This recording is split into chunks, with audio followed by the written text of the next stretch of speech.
Okay, if you're watching the news today, you know that there was a landmark decision in the Supreme Court, and it favors Trump, which is good. I mean, not likely, but good. Usually, you'd think these kinds of things aren't going to favor him, but it did. So let me read this article here. This is from our best friends, the best broadcast company a lot out there, CNN. I mean, they just constantly put out some good stuff. I mean, they're not the worst out there. Not at all the worst out there. Let's see what they have to say. Takeaways from the Supreme Court's historic decision granting Donald Trump immunity. The Supreme Court handed down a landmark decision Monday granting Donald Trump partial immunity from special counsel Jack Smith's election subversion case. Subversion. I'm thinking about my pool. Handing the former president a significant win during his re-election bid. Though the 6-3 ruling technically allows Smith to inch the prosecution toward resolution, the majority opinion from Chief Justice John Roberts left many technical questions unresolved, making it increasingly unlikely that a trial can get underway before the November election, which would obviously be something that they would want to do because anything to sully this dude is the way to go. The president is not above the law, Roberts wrote for the conservative majority, but Congress may not criminalize the president's conduct in carrying out the responsibilities of the executive branch under the Constitution. Smith's case now returns to lower courts, which must review the specific steps Trump took to overturn the results of the 2020 election and whether those actions were official and therefore receive immunity or private and do not. Here's a look at the key takeaways from the historic decision.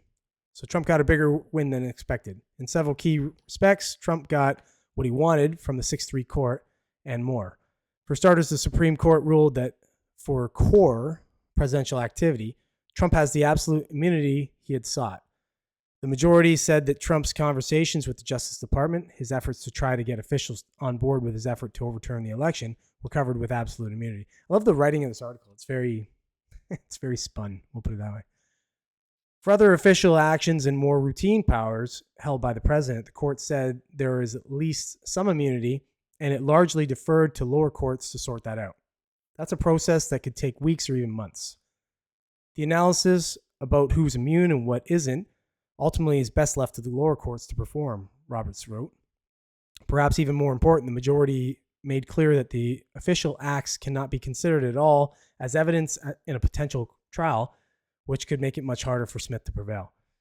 Roberts also wrote that the lower courts may not consider a former president's motive, which may allow Trump's attorneys to argue that he wasn't attempting to overturn an election in his favor at all, which there's the caveat right there. That's the strongest caveat of the whole thing. It's intent, right? They're trying to get him on intent, that he was intending to do a thing. But just because he was questioning the election results and the legitimacy of the election itself doesn't mean that he was attempting to get anybody to necessarily do anything at all.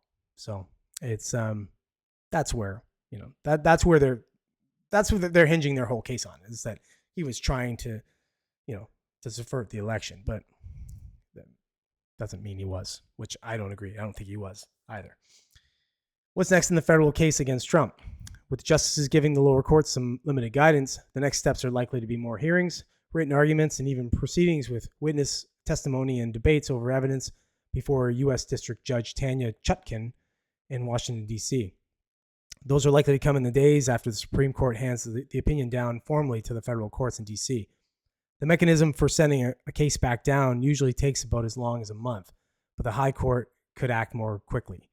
Once Chutkan works through the legal issues, it's possible that more appeals of her preliminary decisions could put the case on hold again, adding in significant delay. So I'm not going to read the rest of this. It's just talking about a little bit more slanderous stuff towards Trump, calling him, a king above the law and all this bullshit.